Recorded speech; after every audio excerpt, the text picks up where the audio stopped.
the Betmaker Show. This is the NFL 2020 season preview for Friday, May 22nd, 2020. And now, live from Las Vegas, the host of the Betmaker Show, Brian Blessing. Always fun to huddle up and talk NFL with Bruce Marshall from the Gold Sheet. I'm Brian Blessing. We're in Las Vegas. And with each passing day, seeing some light at the end of the tunnel. The one thing the NFL has is more than other sports is the luxury of time. But the great unknowns continue, but we're going to focus on what's going on the field. But again, Bruce, first of all, hello, bud. How are you? Yeah, pretty good. Yeah, May has gone by a little bit quicker than April did, so that's good, I guess. Yeah, the one thing that's remains the odd dynamic, when we talk about the NFL, honestly, I think when push comes to shove is going to be the involvement of fans. In the other sports, sports coming back without fans. But as you're saying how fast May went by, September's going to get here pretty quick. And, we're here. The one thing I would say, Bruce, boy, you talk about a kettle of fish. And you could say this for every fan base. But per se, right down the street here, we've seen this new stadium built.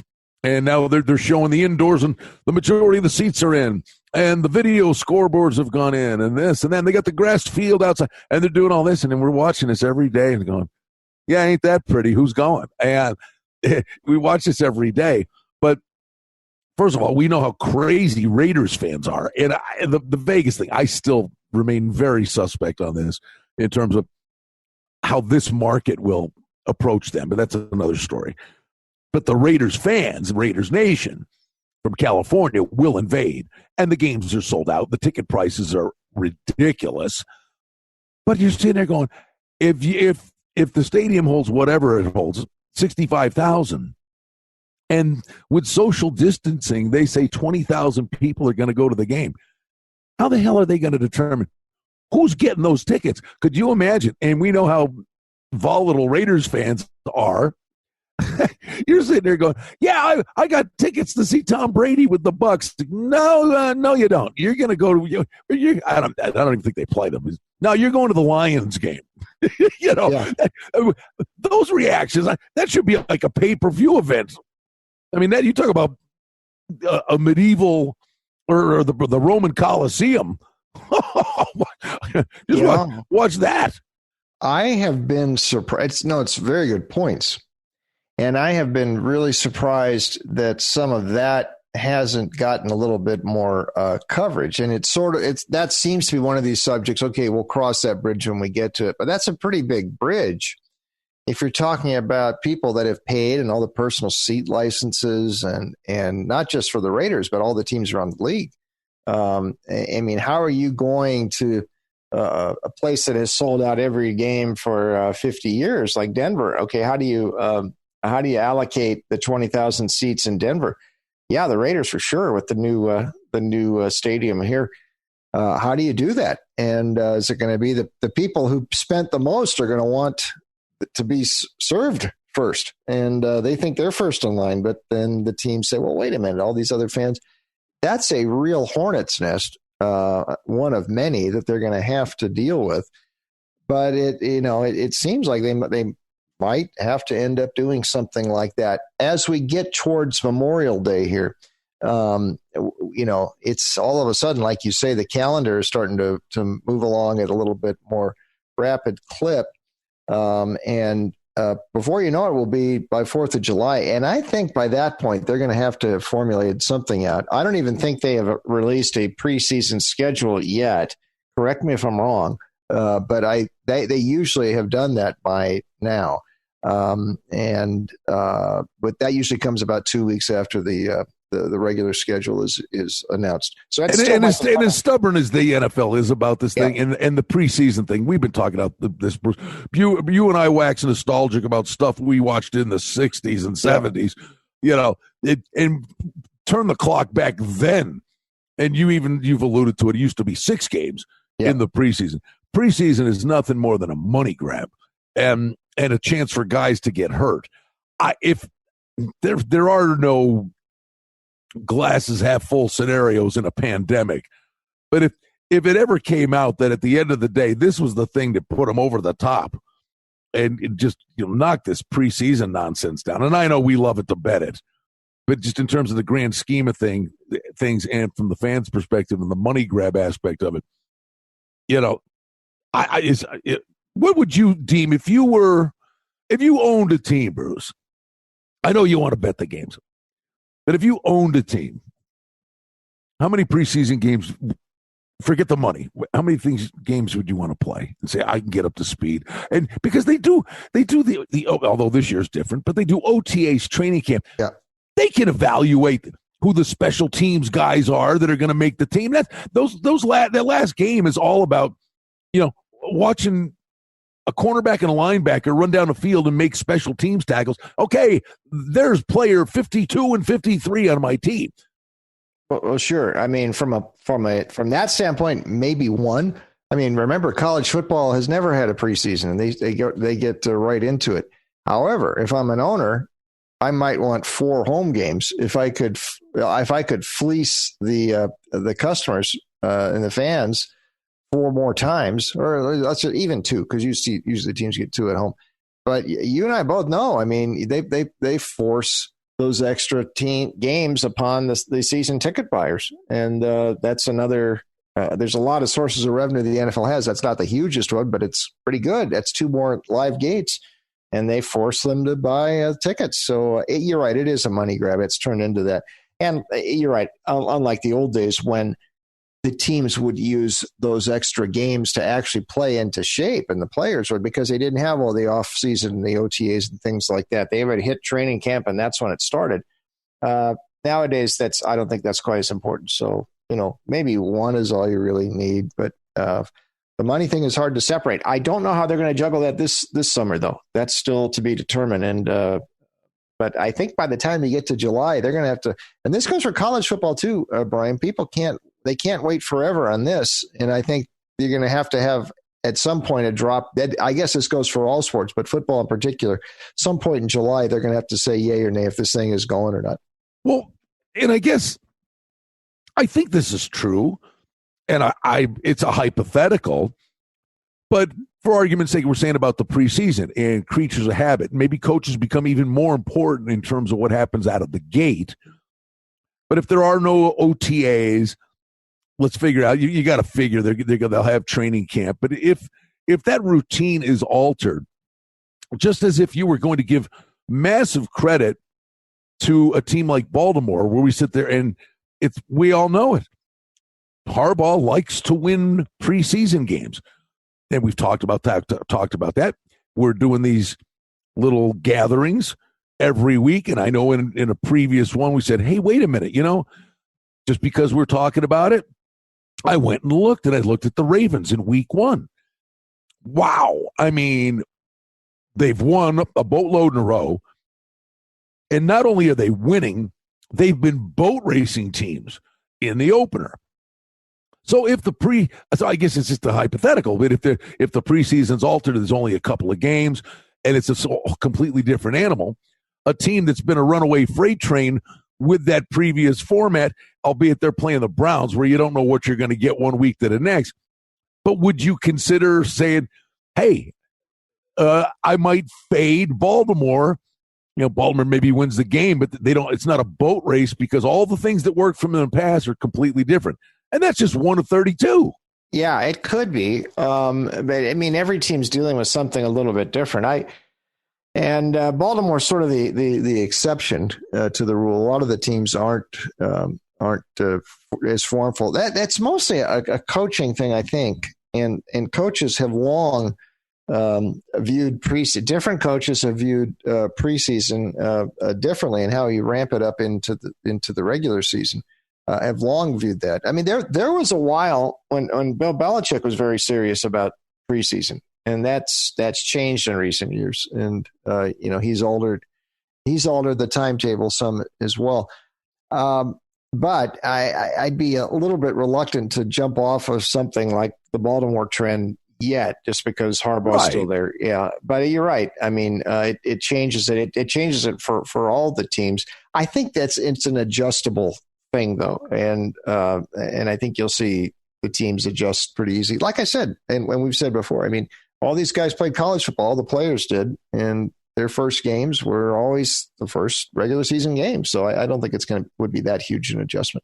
The other thing I'd be looking at, a lot of these coaches want to keep it vanilla. And we've talked about this for many times. Week 3 is the dress rehearsal. That 1 year, week 2, Belichick's rolling Brady out, running the 2-minute drill down in Tampa Bay, from his own 5-yard line, goes down and scores. And they're way up in a preseason game, and they roll Brady back out to start the third quarter in the second game. And you're like, what? And he used that as the dress rehearsal. And he was like the first guy that really ever did that. I think more teams kind of do that a little bit now. But that's all about coaches. But then you get other teams where they want to keep it vanilla. I don't want to show anything for games that count. But then you get a team like the Jets or a guy like Greg Williams. He's trying to develop a culture and a mindset, and he's running 20 blitzes a game against, bad opponents or guys that are never even going to make an NFL team, just because he's trying to establish a downhill culture and we're going to terrorize quarterbacks. So much of that's about information, coaches, and coordinators. That's why I think, I mean, on the other side, like the Rams, I mean, Sean McVay has demonstrated he cares nothing about preseason. He openly admits it. And you talk about vanilla, it's super vanilla with the Rams and the way they've taken. I mean, Atlanta, Dan Quinn has had a terrible preseason mark lately. But there, and again, we're in this preseason discussion again, and that's why I think preseason is a great betting thing, because you've got these sorts of angles that really don't apply in the regular season, and you know them outright, and we just don't see. I mean, the odds makers have been very slow to react to some of this stuff in preseason. Minnesota's been another really good team for the most part, although once in a while there's a season. Mike Zimmer a couple of years ago didn't have a great preseason record, but his overall record has been great in the preseason. Harbaugh has been great for a long time. Pete Carroll was great in the preseason. And this has happened for a long time. This is why I've always said, the preseason is a great betting thing, because you've got these angles that are slow to be digested by the odds makers and the betting public, but they're certainly there. And from a betting point, preseason is great. I understand from a fan perspective it's boring, but from a betting point, it can be really good.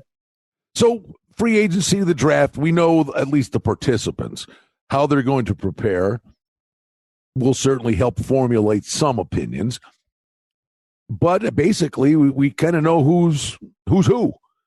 So we can start with power rankings, and clearly in the AFC, you got a two-headed monster with the Chiefs and the Ravens. NFC, I think, would be much more wide open. Would a San Francisco take a step forward? There's always that Super Bowl hangover potential. The Seahawks, Russell Wilson just runs around and wins games. But the NFC is much more wide open, I believe, than the AFC, at least in terms of the power brokers. Yeah, I would think so too.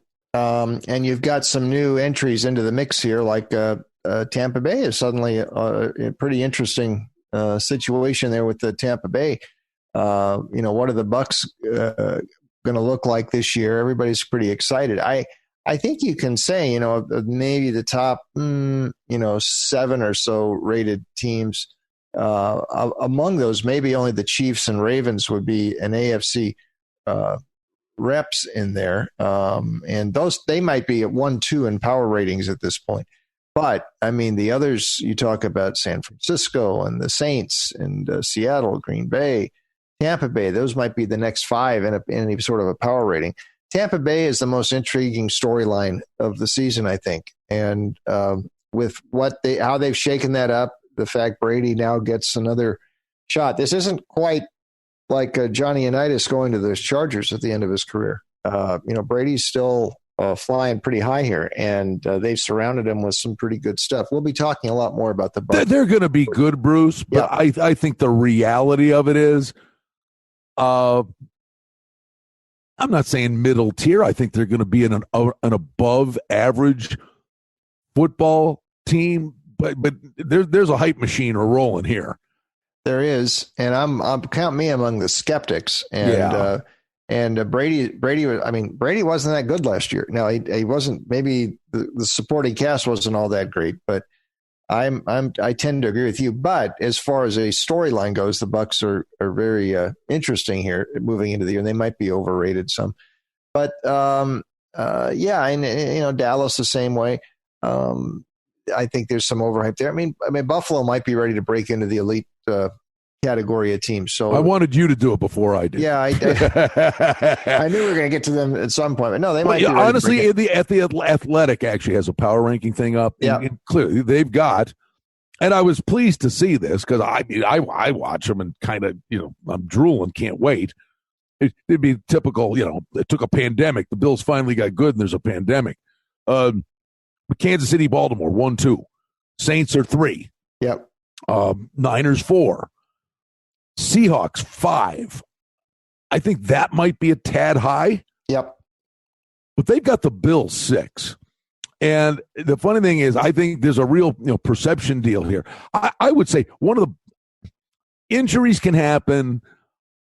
I'm just a believer in the Bean, McDermott, GM coach combination and guys that are doing things the right way. But what they did in the offseason, Bruce, honestly, if they don't win the division, they should be ashamed of themselves. And they're trying to downplay it and say, oh, no, it's still the Patriots, until somebody beats them. And you could talk about maybe Cam Newton comes to New England or whatever. But that defense has been one of the top 3 defenses now for 2 straight years, and they're all back, and they got better. And then you throw Diggs into the offense, and the offensive line's been rebuilt, and so much will come up to Josh Allen taking the game, slowing down for him a little bit. I mean, they were murdering Houston. That is really a sickening thing that they gave that game away, the wild card game, because that defense, I think, would have given Kansas City a game. Who knows what the hell would have happened last year? Yeah. And it wasn't the players. It was the offensive coordinator with bad play calling that contributed mightily to them losing.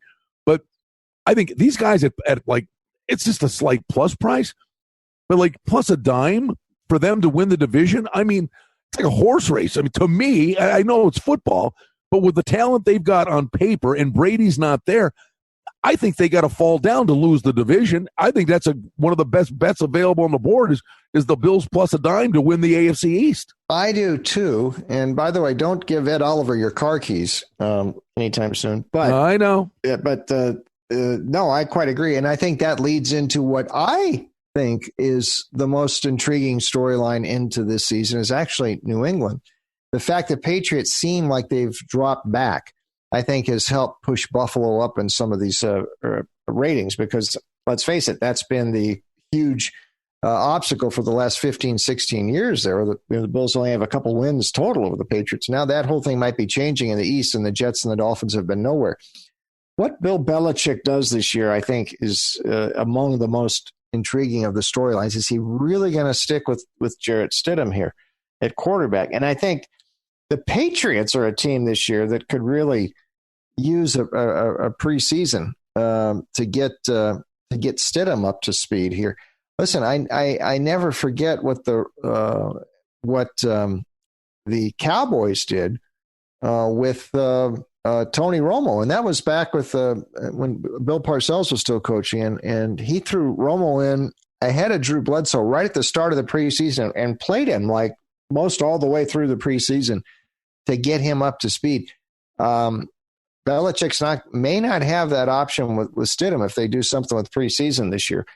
But this goes into some other things too. Some of the teams with the rookie quarterbacks. I don't know that any of them other than Joe Burrow figure to start right from the get-go this year.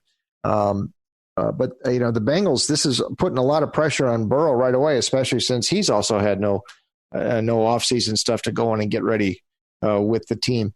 They usually do this stuff right after the draft, and they haven't been able to do that. The Bengals win total is 5.5 that I've seen. This is a team that won 2 last year. Now, they weren't the worst 2-14 team we ever saw, but they still only won 2 games last year. So there's intriguing storylines like that out there, and Bengals among them. Bills, yeah, but back to the Bills. Yes, I agree. They're looks like they're the team in the East. I will tell you, I've actually done this, and I'm not going bananas or anything, but I made a bet at 40-1 for Trey White to be the defensive player of the year in the NFL. Stephon Gilmore won it last year. And White is every bit the lockdown corner that Gilmore is. And it's the final year of his, whatever you call it, rookie deal, I guess, not entry level, his rookie year. And he's sitting on a, $13 million a year payday after this year. But this guy makes plays that wins games. And a lot of times it's, it's a stat-driven thing. A handful of more interceptions more by White, but he makes game-winning plays. There's a guy I think that is highly motivated. It's not the craziest thing in the world. But the other one I took a flyer with at 20-1. I got Mike McCarthy at 12-1 to be coach of the year. Arians at 12-1 to be coach of the year. Belichick at 16. And if they win, if they win the division without Brady, they'll say, "Oh, it's the best coaching job he's ever done." The Sean McDermott's sitting there at 20-1. And, they love the new up-and-coming kind of guy. And, if they're to win 11, 12 games and win that division for the first time in forever, I think McDermott's pretty high atop the list of guys that they love new blood. They could get consideration for coach of the year. And I think 20-1's a pretty good price. Yeah, I do too. I think it's a really good price on McDermott. So, that's definitely sure. And Trey White, by me, I think he might have truthfully been the NFL defensive MVP last year. Yeah. He was. He, honest to God, people would laugh and think, and Gilmore's, Gilmore's this lockdown corner, and he's phenomenal. But I mean it's a great defense with the Patriots. It was a great defense with the Bills. I honestly, it's a coin flip to me. The difference is this kid's making a couple million, and Gilmore's making the grenade number. Well, what do you think Trey White's sitting there? When you talk about chip on your shoulder, this guy's got anvils on his shoulder pads going, "This is the year I cashed the ticket." Yeah, I know. I had when I was doing a segment on VSiN back in January when we were still doing stuff at VSiN, and Brent asked me, defensive MVP candidates, and my first guy was Trey White. And I said I thought he impacted games more than anybody. So anyway, I do think that's a pretty good bet. The coaching thing, for sure. I mean, you could make a case for McDermott, but a guy like Belichick. I mean, even if the Patriots go 9-7 this year, and if they do slip into the playoffs, I mean, there's always that Belichick angle of that. There's still a lot of people who don't know who Sean McDermott is. I know. Everybody knows Belichick. And you know what? I'll tell you the other guy I would take a long, hard look at in that vein.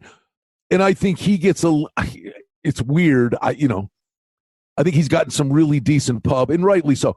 But he did a great job. He was instrumental in the Eagles winning the Super Bowl. But I think Frank Reich is a terrific coach. And Indy was so beset by injuries. And I know you like Indianapolis, but if Indianapolis is an 11-win team or a 12-win team, I think a guy like and everybody loves Frank Reich. He's one of the nicest people you'll ever meet. Sure. And I think Frank Reich would be a guy you could take a long, hard look at with a bet like that. Yeah, I like Reich a lot too, and what Indy can do. You wonder just for the coaching thing, if a guy like Mike Vrabel, who I think did a terrific job with Tennessee last year, he would be less likely to be a flavor of the month sort of guy for like coach of the year voting. If he's now elevated himself up where he set the bar pretty high, a guy like Vrabel this year, so that's where maybe someone like Reich might be able to slip in there. If you had odds for coach of the year, I think right at the bottom, though, you might put Bill O'Brien and, maybe Marone from Jacksonville right now. Oh, I'm staring at him. Yeah. Marone he's 1,000-1. Yeah. Or I'm sorry, he's 100-1. No, I'm sorry. He's 100-1. Zach Taylor, Adam Gase, Bill O'Brien, 50-1. Yeah. Yeah, they're down at the bottom of the list there. These are from the Westgate. Yeah. So, we'll see. But, some of the not a lot of new coaches this year. McCarthy is an interesting one there because I think he'd get, if he can steer Dallas deep, I mean, he would certainly be in contention. But the NFC, like we mentioned, is pretty loaded there. So I think it's better for a guy like Reich to have a chance to break through in the AFC. I quite agree with it. And you know what? I'd throw one more just because we kind of went off the beaten path a little bit. But what if the Chiefs go 13-3? Yeah. Andy Reid is 20-1. Yeah. Chiefs. I mean, Sean Payton. I'm not sure what Sean Payton's price is up there. Same. I mean, these guys are, you're pretty sure they're going to be good. John Harbaugh, there's another one. I mean, if a team steamrolls through like that, like some of those teams are capable, I mean, that seems like pretty good value to me, guys. And they have been voted as coaches of the year before. Reed's won it numerous times. So that would seem like a pretty good spot, even off of a Super Bowl. That looks like a price that would be intriguing.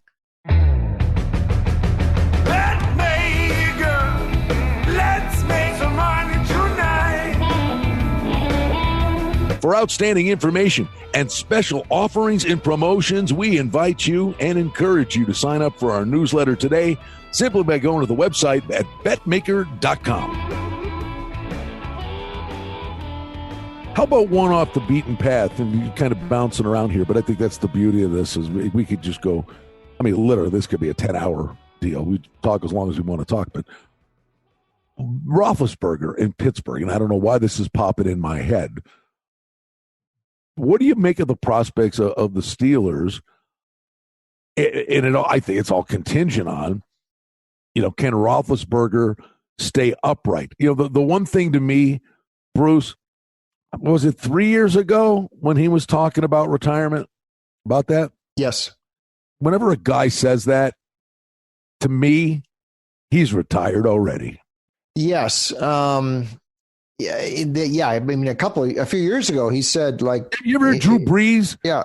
He's never. I'm coming back. This might be my last year, but there's a different tone. Yeah.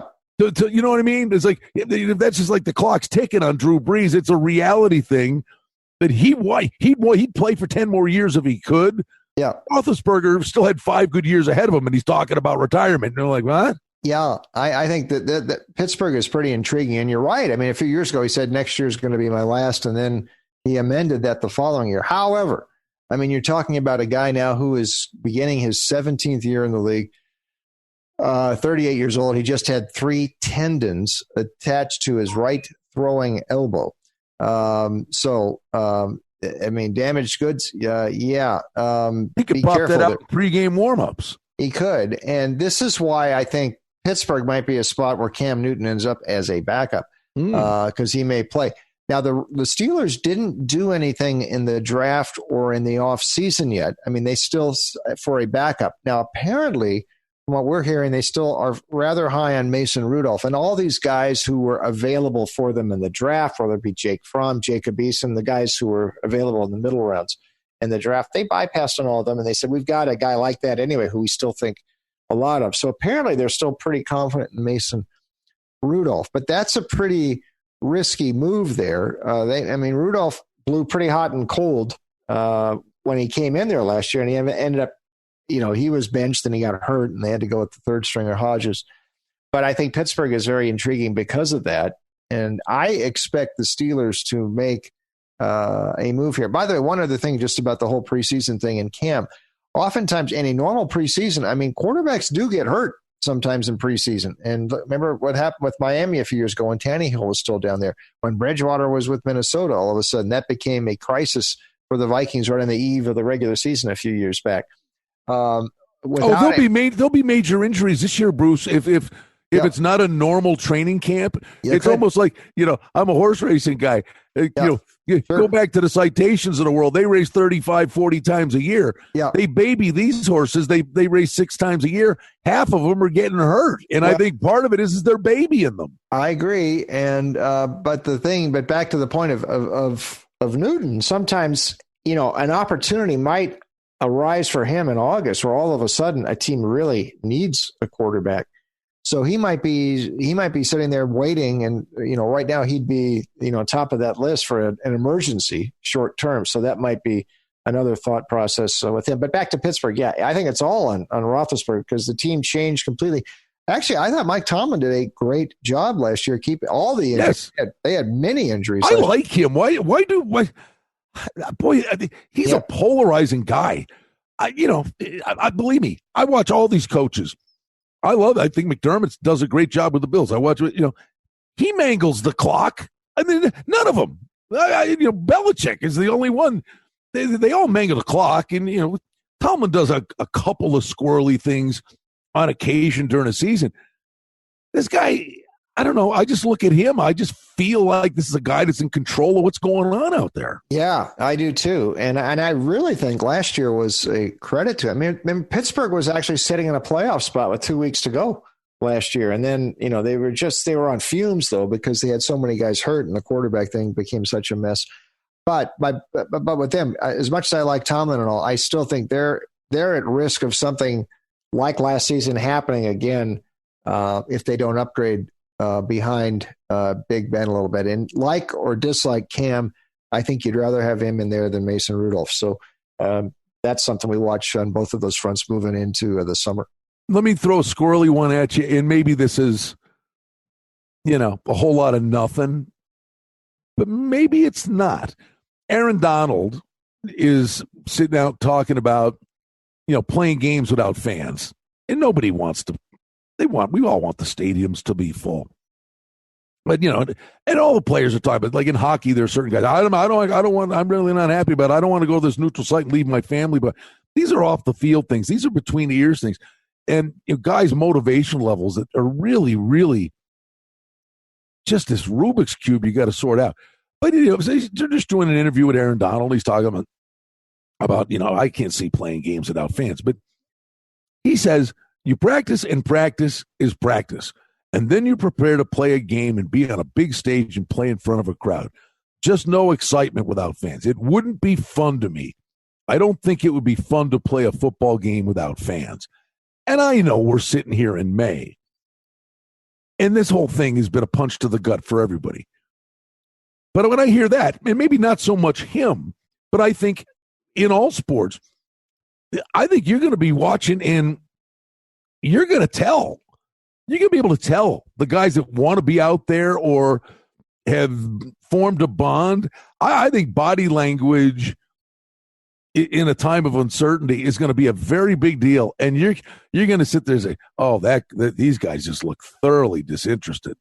Yeah, I think you will. And the crowd thing is interesting, although, a couple of thoughts there. One, the guys who've played at San Jose State or places in the Sun Belt might not be at a disadvantage because they're used to it. I can't tell you how many games I've been to up in San Jose where there's been hardly anybody there. So, and players still play the same. Some of the long ago when I was playing, in basketball more, but some of the best games you ever had were like in scrimmages and where nobody was there. Well, know this, and I'm not knocking Aaron Donald, but know this. This is a guy that got paid already. Everybody else, the guys are playing for dough, sure. but a guy that's got the money in his back pocket. How many times have we talked about that? You see a guy, when they get paid, they're not the same player. I think what's more at risk here, believe it or not, is the fans and watching it on TV. And if without a crowd there, and that's why hopefully this would be just a very short-term thing, but the entertainment value is lessened some. Now, I watched last weekend in Germany, the Bundesliga started to play matches again in soccer. What did you notice? What was there anything in your trained eye, because you follow that very closely, and different sport, but was there anything noticeably different about the way the game was played? No, there was none. The odd thing was they piped in crowd sounds to see empty stands, though, but there was still noise because they pumped in crowd sounds, and the public address announcer was still yelling like normal, and they'd have crowd chants and things. And the stadiums where there's more of an echo anyway, it was loud there. You saw nobody in the stands. But the noise thing is interesting. There's like this echo chamber. There's still all this noise. One of the matches I saw didn't have any noise. So that was eerie. So they're going to have to try to create some sort of sound thing. But all these stadiums can do that, and they can at least replicate the sound. But as far as on the field, it didn't seem much different at all. And I have a feeling that's the way, a little adjusting for the players. But they could do it because most of the games they play and most of their playing football in their lives have been in front of nobody. I mean, the games, all the practices and all the other stuff, there's nobody there. I should say some NFL teams, yeah, people do watch practice, but in general, these guys have grown up playing without fans when they play, so they could adjust. Well, one of the cool things that will come of this, and in this rare instance of what we're dealing with, I watched a little bit of those soccer games, and you could hear them yelling and screaming to each other on the field, calling for a pass, defensive switches. Now, they didn't play that up, but it was noticeable. Yeah. I've said I think the NHL could do a pay-per-view, the playoffs without fans, and, a pay-per-view channel. Language going to be salty, but you're going to hear what these guys got to say. I got to tell you, Bruce, the sounds, it's like, I'll just give you a couple instances. Like all the years I watched boxing, then back when I was in Buffalo, boxing became a thing again. And Boom Boom Mancini fought there. So, I'm sitting in the second row the first time, and then I've had the good fortune to go to, the Garden Arena here and sit in the front row, at a Pacquiao fight. And, when you're right there, the sound of a guy hitting a guy is absolutely unbelievable. You can't explain. You think you have no idea what it sounds when one punch, a body shot connect. The sound is unbelievable. I used to stand on the sidelines of Bills games. They're a different animal now. The media's not getting on the field. But I used to be on it. And I'm telling you, Bruce, when they come running by you and, that play when they run out of bounds and run, it's like a herd of buffalo running at you. And the sound, and you hear it on TV, it sounds like a smack, But when you're right there and you hear when, some wide receivers in the air and a safety comes up and drills this guy, the sound is unbelievable. And, the NFL, if there's a diminished fan aspect to it, I think audio is going to be the key to the unique nature of this going, man alive. I mean, that people would get a sense of stuff that they think they know, but they don't. You've really touched upon something that's really could be vital. And another way to sort of promote this, it's a different angle for most fans to watch. Football, I would maintain of all sports. I mean, there's a lot of sports. I mean, there's talking all the time in all the sports on the field, and you never really hear that from the TV except a quarterback calling the signals, maybe because he's yelling those. But it's fascinating. There's chatter going on in football games incessantly. I mean, and that's something that fans generally don't hear. And that's another thing that maybe with no fans in the stadium, that would be interesting. And you're right. The language might have to be salty, but there's a lot of talk going on that people aren't aware of. And that's another thing that might be kind of interesting. This goes for all sports too. They talk in, hockey, basketball, they talk to, but certainly football. That would be a very interesting, like every single battle out on the field, the guys are talking during the game. We just don't hear it usually on TV. Oh, I'm pick your guy. I don't know.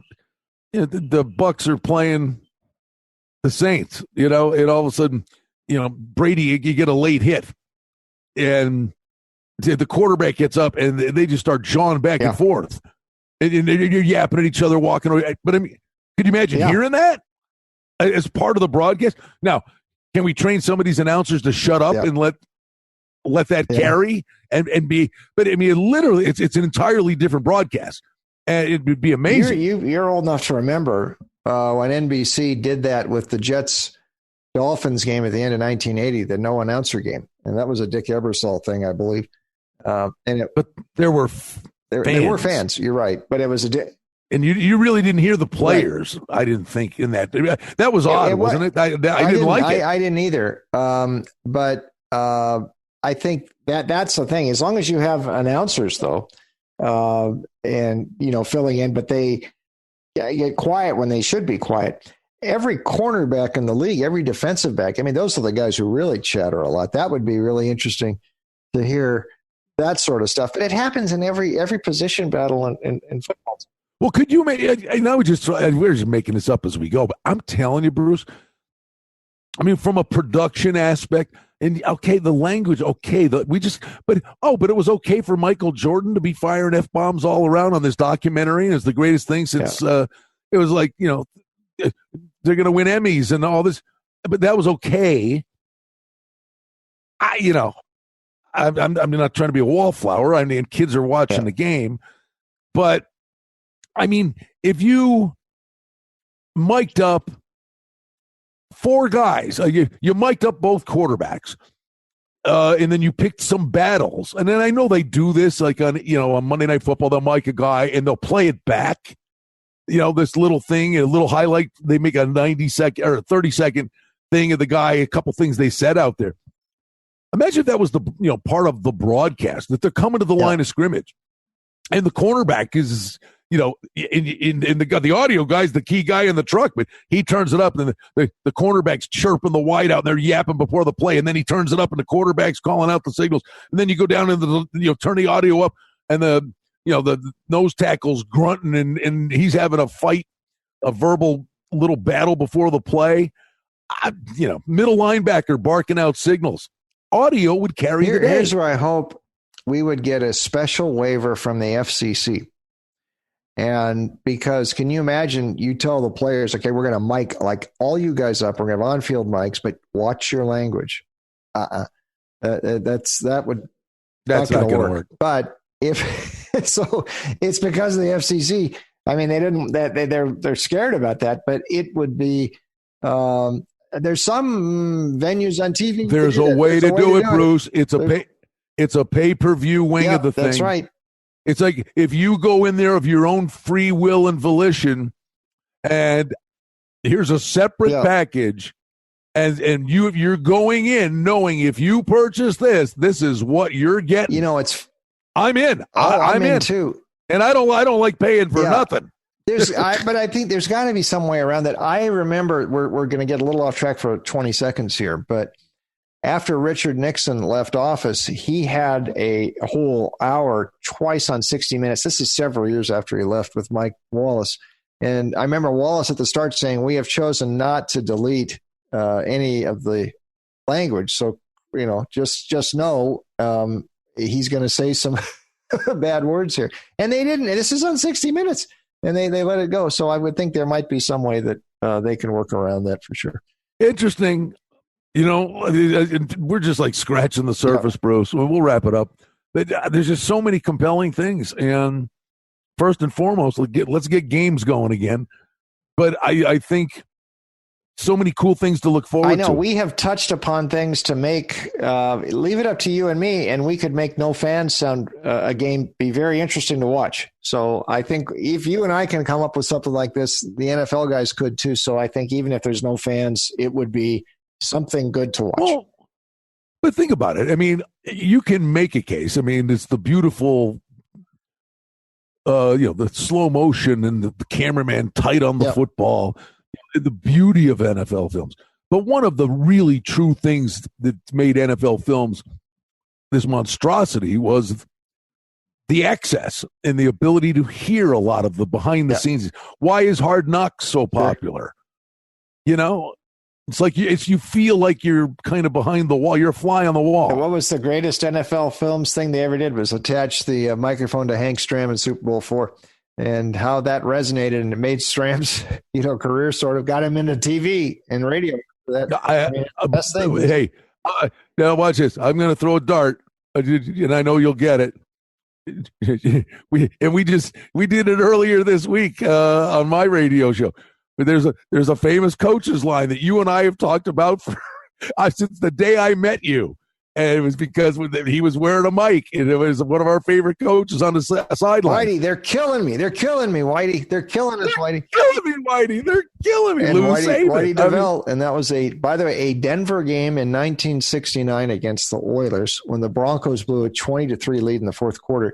NFL Films had taken over AFL Films by that point. They mic'd up Saban that whole game just like they did Stram in the Super Bowl. That was actually before. That was before Super Bowl IV. That was that same season. And we saw that the next season. And I wonder if that Saban was actually more instrumental maybe than anybody because of that line, which came out of that game and the way the Broncos blew that lead late in the game. 23 became 20-20, and that's why he was so miserable. But that was actually before Hank Stram, a few months. So I think that gave the NFL Films that idea. Do you remember? I swear this is it. We got to stop. Is a Lou Saban one. You're like, you can see why the guy was he was like a guitar string, ready to pop. It was all the years, the Dolphins just tortured the Bills, and they had the good team, and it was OJ, and he built the offensive line, and they were getting ready to play a big game down in Miami, and it was a pregame thing in the locker room, and he's like, "You can get it done. You got to get it done." Everybody said, I don't know, something along those lines. At the end, he goes, "What's most important? You gotta get it done." And you're sitting there going, "Is he even going to make it to the sidelines?" I remember that game. I think 35-28. They lost right at the end. Don Nottingham beat it. Heartbreak. Don Nottingham ran. Saban was listen, he was more important for NFL Films than a lot of people give him credit for. He really was.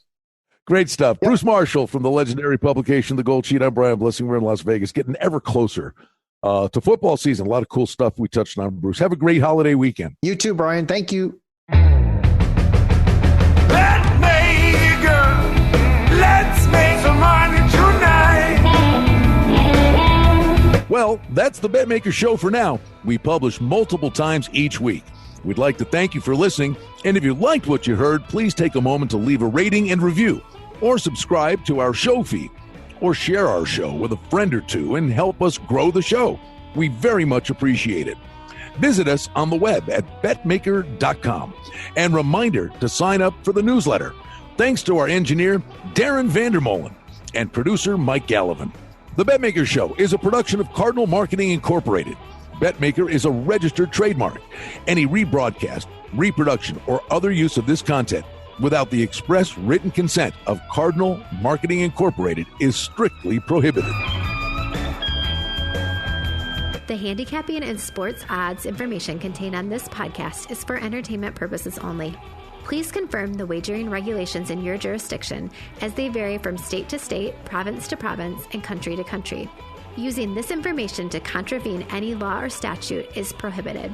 The podcast is not associated with, nor is it endorsed by any professional or collegiate league, association, or team.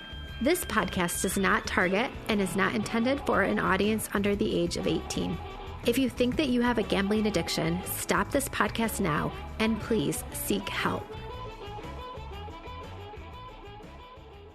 Gambling and betting on sports is a form of entertainment and should be about having a good time.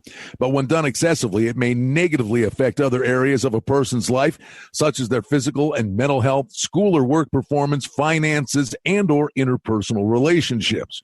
At betmaker.com and the Betmaker Show, we're concerned about the addiction that gambling may cause, and for this reason, we encourage everyone to practice responsible gambling. An approach to gambling that helps you ensure that it remains an enjoyable activity. Here are the main principles of responsible gambling. Don't think of gambling as a way to make money. Always gamble with money that you can afford to lose. Set limits and stick to them. Never chase losses. Don't gamble when you're depressed or upset, and create a healthy balance.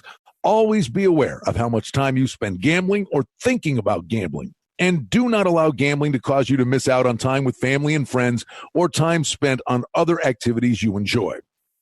By following these guidelines, gambling can be a good time and great entertainment. If you feel at any time that your gambling is taking away from important areas of your life, is causing you stress or depression, or is leading to financial losses that are beyond your control, please reach out for help. Learn more at responsiblegambling.org.